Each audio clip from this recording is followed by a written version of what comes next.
Hi guys, Steve Good here with Scrollsaw Workshop. This little pivoting jewelry box pattern is available on my blog at www.scrollsawworkshop.blogspot.com. You'll be able to find the link to that web page in the description below if you're watching this on YouTube.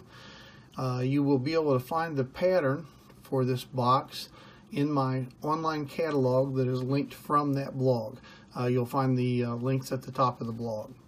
When you get to the catalog, just do a search for tree, T-R-E-E-B-O-X, and you'll be able to find it. The bottom box is glued to the base. The rest of the boxes pivot on a 1/4 inch dowel rod that runs down through right here. So very simple to make. Each box is just cut on the scroll saw. The bottom is cut, glued to the box. Then you drill the pivot hole in each box through the box and the bottom. You want to glue these together before you drill the hole. The pivot hole in each of the boxes should be a little larger than your dowel. In this case, I used a 17/64 inch drill bit to drill this hole.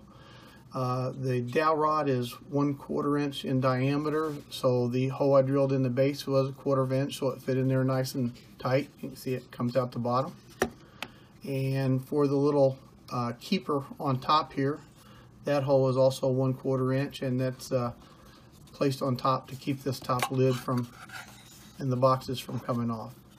Again, the reason that I glue the bottom box to the base is to keep it from being so top heavy when these pieces are pivoted out. So if you glue that bottom base, it keeps enough center of gravity onto the base to keep it from tipping over.